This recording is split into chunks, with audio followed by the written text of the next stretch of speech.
Chapter 1, Part 4.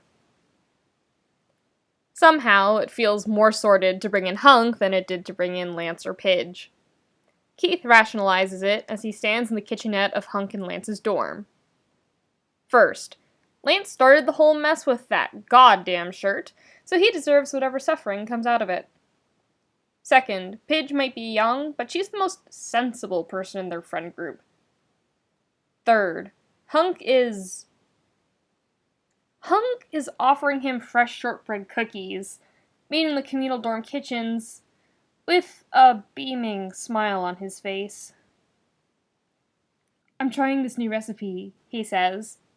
"Some people say that shortbread is too easy, only 3 ingredients, but that just shows they lack imagination." Reluctantly, he takes one. Keith loves Hunk's cooking. All of them do.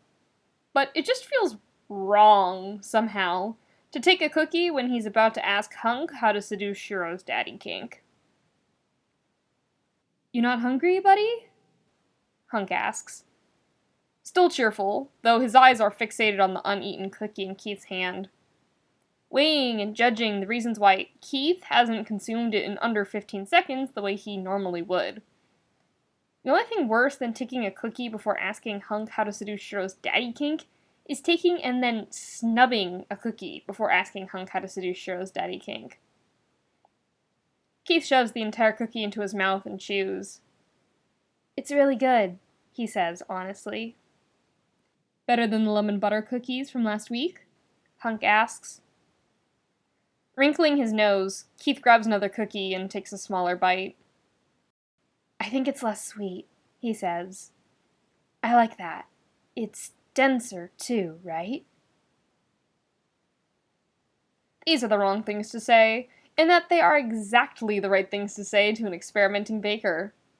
There's a slightly manic light in Hunk's eye that says he's about to start asking questions about things like mouthfeel, which is both more and less disturbing than it sounds, and it gives Keith the courage to skip the awkwardness. Or skip to the awkwardness. Either is accurate. "I need your help," Keith blurts out.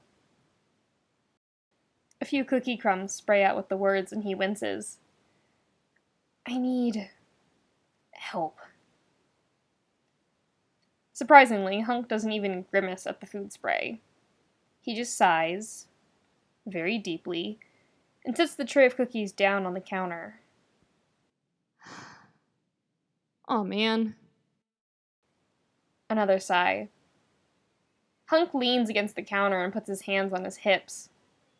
The look on his face, as he stares into the middle distance, is that of a general about to order half his army to their glorious deaths.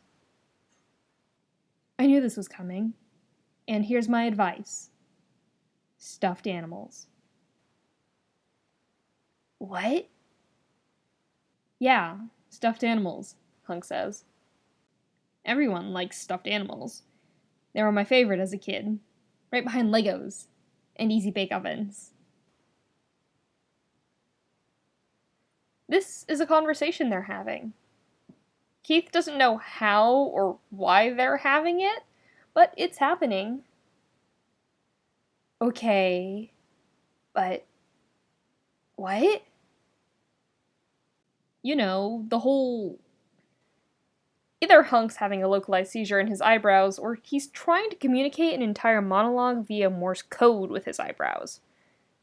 It takes him a whole 30 seconds to give up. Now his massive shoulders slump into obvious defeat.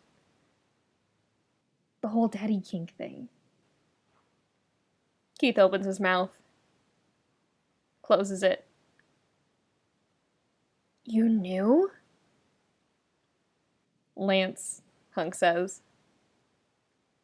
One day, they really need to figure out why the fuck that one name can serve as the only explanation and justification necessary for 98% of the bullshit that happens in their friend group. Today is not that day. Or, at least. "Did he put you up to this?" Keith asks. The aftertaste of butter and sugar in his mouth goes ashy with betrayal. "Is this his way of getting me to use a pacifier?" Hunk's been pretty composed throughout their conversation, clearly wishing that he could astral project right out of the situation, but persevering nonetheless.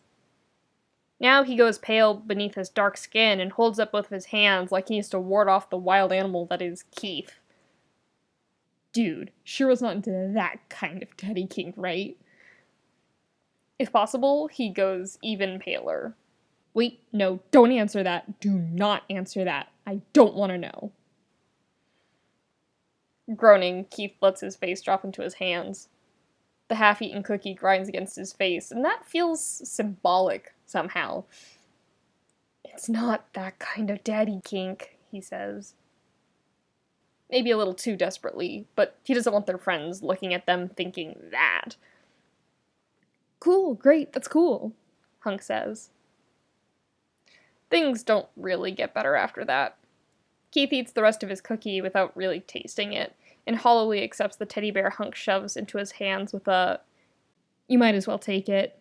Save some money. It's just been sitting in the closet. Lance got it for Naima, but you know how that turned out." Yes, they all know how that worked out. Now Keith has a mouthful of ashy betrayal cookies and a cursed heterosexual teddy bear. It sinks in around the time that he sits on his bed with the teddy bear still in hand. It's a nice teddy bear, he's pretty sure. Medium brown, with big black eyes and a red bow tie around its neck. Squishy. Generic. Apparently, all of his hopes for salvaging this slow-moving train wreck of a seduction rest on it. Tucking his leg under him, he rubs a thumb against the grain of the bear's synthetic fur. "What am I doing?" he asks. Something releases in his lungs. When he breathes in, it seems to go deeper. Easier. What am I doing? Questioning it out loud makes all of it feel real. The fact that he took Shiro's sensible and kind reaction to a humiliating t-shirt as proof of some semi-obscure soft BDSM kink.